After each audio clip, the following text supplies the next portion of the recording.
Oi, gente, tudo bem? Eu espero que vocês estejam bem por aí. Hoje é domingo.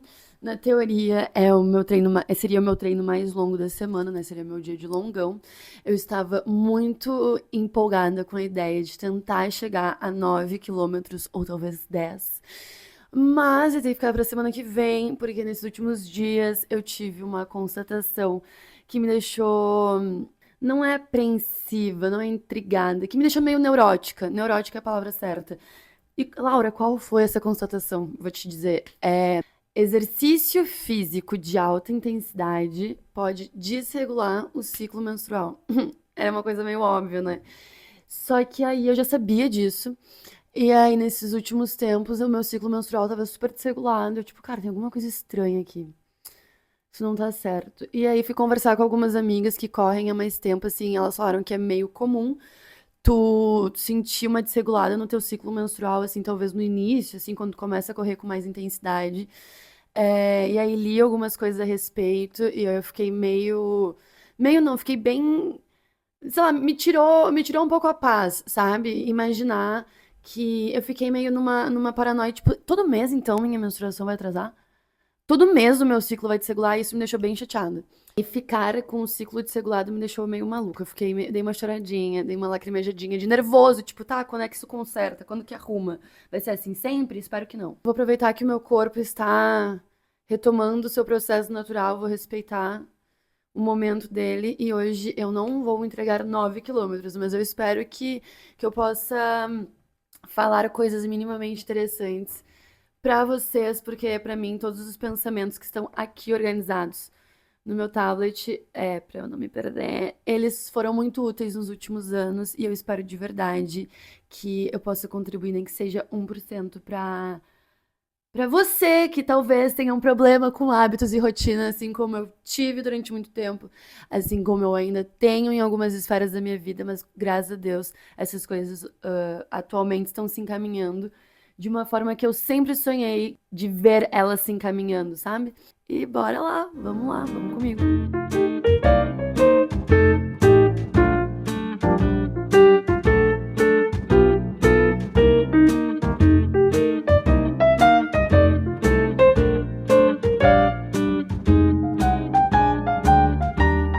O que eu gostaria de começar conversando hoje é sobre hábitos e disciplina, porque eu sinto que é uma coisa que a gente fala muito atualmente, é uma discussão muito em alta nos últimos anos, mas eu duvido que eu tenha sido a única pessoa do mundo que comeu pão que o diabo amassou para ter o mínimo de uma rotina saudável, de hábitos saudáveis, de uma noção de disciplina saudável.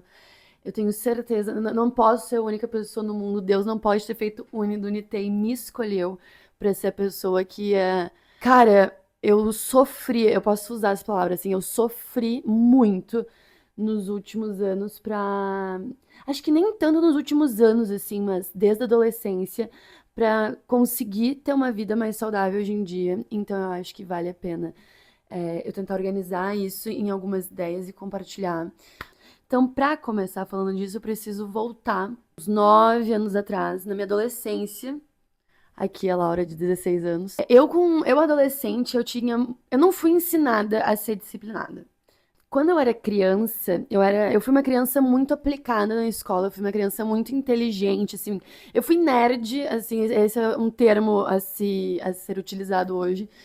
Então, pra mim, essa questão de disciplina para com os estudos não era uma coisa fácil nas outras matérias que eu tinha dificuldade, entendeu? Então, eu ia muito bem na área de ciências humanas. Aliás, eu me formei nisso, né? Eu sou formada em licenciatura em ciências humanas pela Faculdade Sede de Educação, tá? Um abraço, a FASESP, saudade lá. Então, o fato de eu ser muito boa em ciências humanas fazia com que o meu estudo para as outras matérias fosse uma coisa muito desconexa na minha cabeça. E eu acho que estudo é uma coisa muito associada com hábitos e disciplina. É muito fácil a gente pensar em hábitos e disciplina e ligar a esporte, acordar cedo e estudar, né? Então, eu acho que o começo da minha história, assim, com estudos, com disciplina, desculpa, e hábitos, vem dessa minha relação com estudos. Então, tirava notas muito, muito boas em ciências humanas e no que restava de exatas era recuperação todo santo bimestre, trimestre, etapa, ano. Eu enxergo, assim, hoje em dia que algo que talvez, se eu tivesse aprendido a, a construir uma rotina de estudos na adolescência, talvez toda essa questão de rotina e de hábitos tivesse sido um pouco mais fácil na vida adulta. Então, eu já tiro essa parte, né, que eu já não consegui, então já tinha um desafio a mais. Quando eu era adolescente, eu ouvi muitas vezes que eu era uma pessoa preguiçosa, assim. Então, isso virou uma certeza dentro de mim.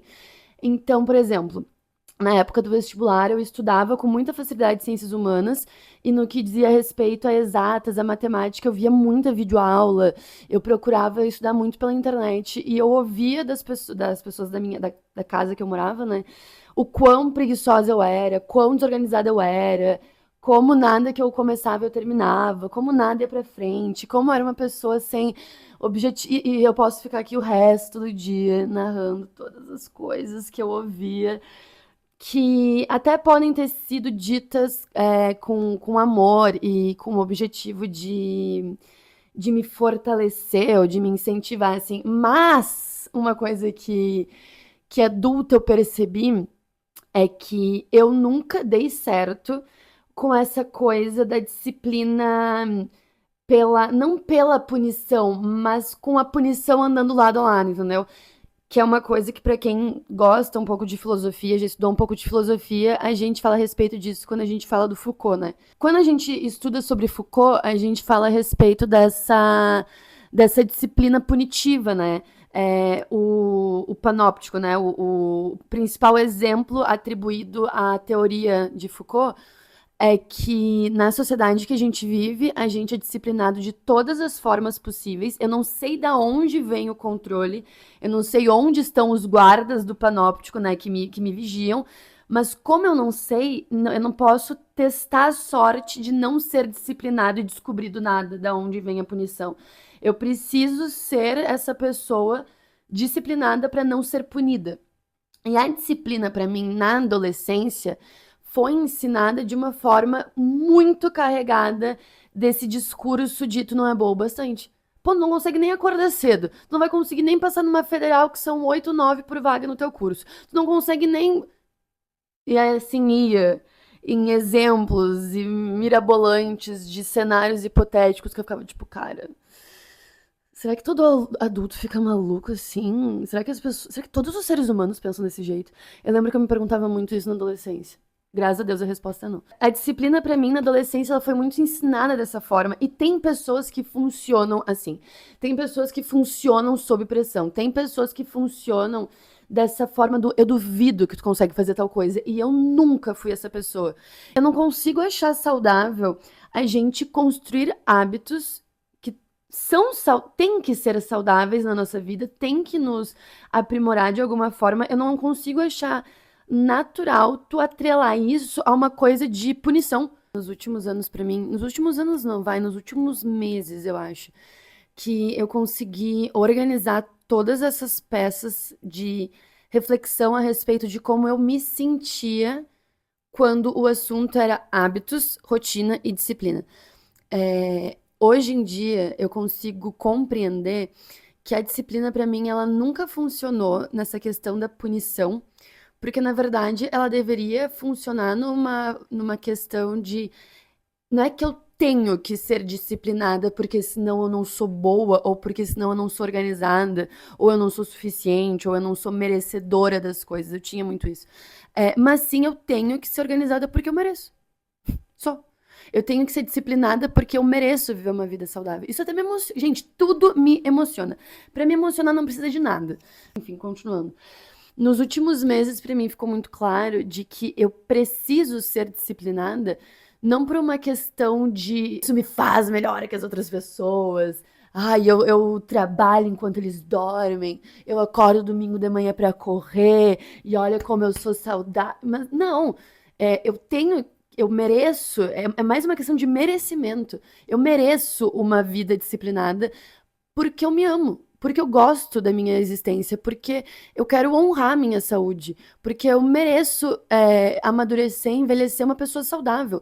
Eu mereço ser uma pessoa inteligente, eu mereço ser uma pessoa que sabe conversar. Eu não tenho que ler porque, eu li 30 livros em 2025 e isso foi uma meta que me deixou super assim. Não, eu tenho que ler, eu preciso ler diariamente. Porque eu sou professora, eu quero ser uma professora que sabe conversar.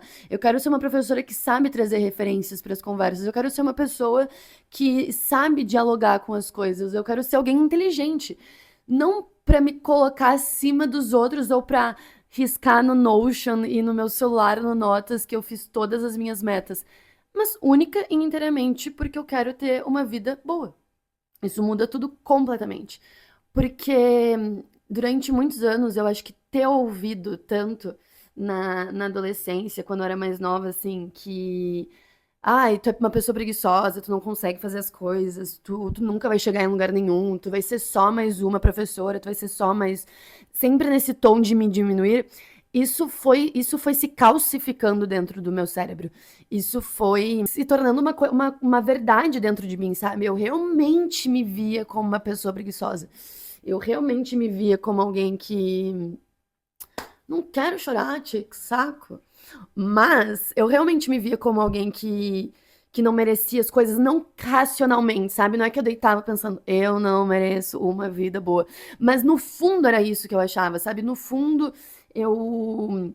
E eu tô falando só da parte de hábitos, tá? Não vou nem entrar na seara de relações humanas, de autopercepção, autoimagem, autoestima, isso vai ficar de fora hoje.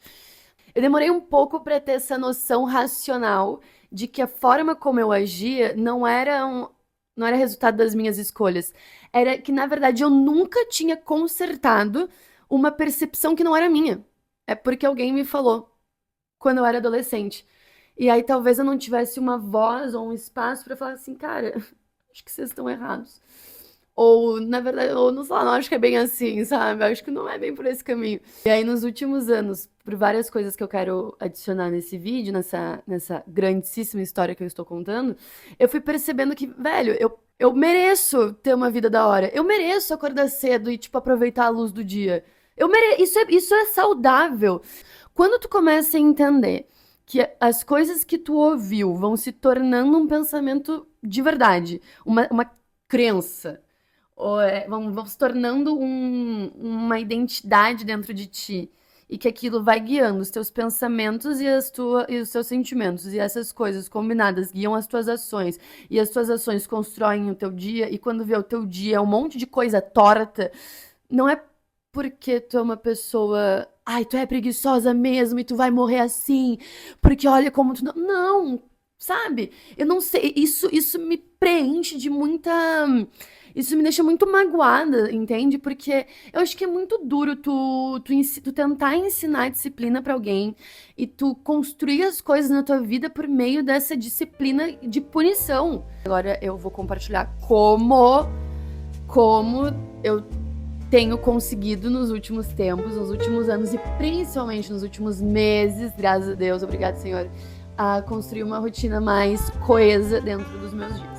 Como eu já falei, eu sou professora, graças a Deus, eu gosto muito de ser professora. Não é romantizando, tá? Porque de longe é uma das últimas profissões a serem romantizadas, porque, cara, é muito difícil. Mas eu sou professora de ciências humanas e o fato de eu ser professora de ciências humanas me faz ler muito, né? E principalmente por dar aula de filosofia. Então, nos últimos anos, o fato de estudar muita filosofia para dar aula de filosofia me colocou em contato com coisas que, graças a Deus, foram clareando a minha mente desse peso que eu senti durante muitos anos de acreditar de verdade que eu não era uma pessoa capaz de construir bons hábitos. Por exemplo, uma outra coisa que me ajudou muito. Aliás, eu acho que é o meu autor, meu filósofo favorito, Sartre. Mas eu acho que é o filósofo favorito de muita gente. Por que será, não é mesmo? O Sartre, ele, pra quem não conhece, ele é um dos principais autores que a gente relaciona à teoria existencialista. E a teoria existencialista vai discutir se o ser humano nasceu bom, se o ser humano nasceu ruim, Se o ser humano ele é egoísta por natureza, se nós somos violentos por natureza, e aí tem a teoria do Sartre, que pra mim é incrível, que vai falar, cara, nenhum nem outro. Nenhum nem outro ser humano é uma folha em branco e dá-lhe. E vai, entendeu? O que acontecer, o que acontece nos molda, o nosso entorno tem uma baita participação no que a gente vai construindo, e ele tem uma frase que alterou a química do meu cérebro, que é: o ser humano está condenado a ser livre. E eu lembro que quando eu entrei em contato com o básico, com arroz e feijão da teoria do Sartre, eu falei, cara, é isso. É isso aí que vai mudar a minha vida. Eu acho que a gente escolhe. Eu acredito no que o Sartre falou de que nós estamos condenados à liberdade em relação a nós mesmos. Não existe alguém que coloca uma arma na minha cabeça toda manhã e fala assim, Laura, dorme mais 20 minutos. Não tem ninguém. Se tivesse, seria até um pouco mais fácil, porque eu teria alguém a culpar. Mas como não tem, eu tenho duas opções. Ou eu lido com o fato de eu estar encaminhando a minha vida para onde estou encaminhando e isso, vamos supor que não está me fazendo feliz, ou eu penso, bom, eu só tenho uma única opção que me resta, que é ser a pessoa que direciona o meu tempo, a minha energia, a minha saúde para o que eu de fato quero concretizar. Eu acredito assim que teve vários filósofos, várias teorias filosóficas que me ajudaram muito a olhar para essa questão da disciplina de uma forma mais branda e muito mais respeitosa para comigo mesma, sabe? Eu falei a respeito de filosofia e eu sinto, e aqui é um trigger warning, tá? Então presta atenção. Presta atenção com cuidado no que eu vou falar para não distorcer as minhas palavras, que é uma coisa muito fácil. O que eu ia dizer é que eu sinto muito que nesse nicho, disciplina, hábito, etc, etc, tem muito essa coisa de coach e de livro de autoajuda. Coach é uma palavra que eu odeio desde os 16 anos. Se pra ti dá certo, e eu entendo que talvez nos esportes talvez tenha um outro, o peso, o significado da palavra coach no esporte talvez seja outro completamente diferente. Mas coach de hábitos, coach de vida, é uma coisa que eu não suporto desde os 16 anos. A minha vontade, acho que com 18 anos, assim que o meu cérebro começou a preencher os espaços que antes eram ocupados pela One Direction, a minha vontade era falar assim, por que as pessoas não fazem terapia? Ou por que as pessoas não procuram ler alguma coisa mais direcionada? Eu não, sabe, por exemplo, não, o Milagre da Manhã. Um livro que não deu certo pra mim. Agora, um livro que tá na minha lista é Por que Dormimos? Porque eu preciso que um médico de sono me explique o porquê que eu tenho que dormir cedo, entendeu? Eu não consegui, não deu dentro do meu cérebro pro cara do Milagre da Manhã falar assim, ai, 5 a.m. é club, nós somos uma comunidade. Gente, tudo, eu queria muito que isso funcionasse pra mim, mas não rolou. Eu acho que é até um caminho meio óbvio, assim, quando tu começa. E não tô tentando desmerecer, meio que já desmerecendo, já soltei os cachorros, né? Mas eu acho que é um caminho muito válido quando tu começa a tentar ajeitar a tua vida, tu procurar ter acesso a todas as coisas que falam sobre isso. Então, eu via várias blogueiras falando a respeito de rotina. Eu já comprei até um curso, mas era em 2021. Hoje em dia, eu não sei se eu compraria curso, não, tá? Pra rotina, mas no início até me ajudou, entende? Mas eu não sei se a longo prazo teve uma porcentagem eficaz dentro das coisas que me fizeram mudar em alguns sentidos, entende? Eu acho que foi válido para abrir o meu olhar para algumas outras coisas, assim, tipo, mapear coisas que eu queria mudar, mas não sei se um coach por si só, alguma pessoa sem uma formação específica por si só, foi capaz de me ajudar. Mas eu queria mostrar para vocês alguns livros que me ajudaram muito. Nenhum eu terminei, tá? Porque, gente, sou professora, eu tenho muita coisa pra ler, então, por favor, deem uma colher de chá. Mas alguns livros, eles foram muito importantes, assim, tipo, tocantes de verdade na minha vida. O primeiro, cara, eu acho que eu falo desse livro pra todo mundo, é O Corpo Guarda as Marcas. The Body Keeps the Score. Ele é de um cara chamado Bessel, e eu não sei pronunciar o resto do nome dele. E ele se chama O Corpo Guarda as Marcas, Cérebro, Mente e Corpo na Cura do Trauma. Isso aqui, gente, é de uma genialidade.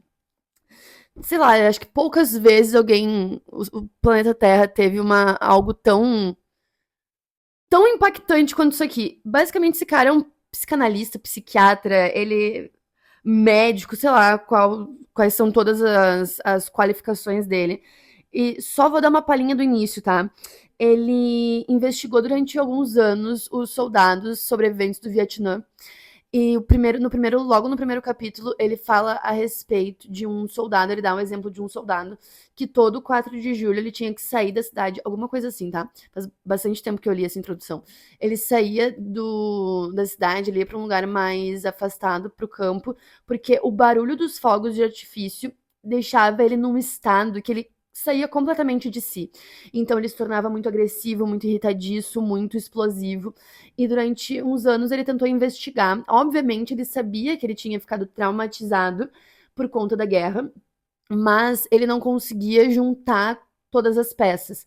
E a teoria desse autor do Bessel é que os traumas e os eventos depressivos, traumáticos, ansiosos da nossa vida, eles não se armazenam somente no nosso coração e nas nossas emoções, mas também no nosso corpo. É como se o nosso corpo guardasse em si mesmo, no corpo, na parte física, esses resquícios, esses vislumbres dessas coisas ruins. Então, muitas vezes, tu não consegue acordar cedo não porque tu é um preguiçoso, ou tu não consegue comer direito, ter uma alimentação mais saudável, mais limpa, porque tu não tem determinação e foco suficiente, mas porque existiram eventos da tua vida que o teu corpo armazenou esse trauma de uma forma que tu não consegue acessar essa informação de que o teu trauma permanece dentro de ti de uma forma direta, entendeu? Isso precisa ser investigado e trabalhado. E aí, ao longo do livro, por exemplo, tem alguns capítulos assim. Tem que colocar um óculos, né, gente? Vocês sabem que eu não enxergo nada. Por exemplo, alguns capítulos. Vou ler aqui pra vocês. A redescoberta do trauma, o cérebro traumatizado, a mente infantil. Nossa, esse capítulo da mente infantil, eu acho que é o que eu mais marquei. Ele vai falar a respeito dos tipos de apego na infância. Isso me tocou bastante. Então, crianças que tiveram esse apego saudável, elas costumam crescer muito mais seguras e muito mais autônomas para as coisas específicas. E crianças que não tiveram esse apego saudável, que conviveram na infância e na adolescência com pais mais evasivos, mais irritadiços, mais ausentes, elas constroem muitas coisas de outra forma, o que foi o meu caso. Então, é toda é um outro caminho. É uma outra vibe para tu fazer as coisas diferentes. Cara, vale muito a pena a leitura. Ele tem também um capítulo que ele fala a respeito de yoga, então formas de caminhos para tu ir curando essas coisas, assim, para tu não necessariamente curar, né? Curar é uma palavra muito densa, mas para tu ir trabalhando isso de uma forma mais direcionada e mais intencional. Então esse é minha primeira dica do dia. O Corpo Guarda as Marcas vale muito a pena, gente, de verdade. Deem uma chance. Segundo, esse aqui é hypado, esse aqui vocês conhecem. Como se tornar sobrenatural, do Dr. Joe Dispenza.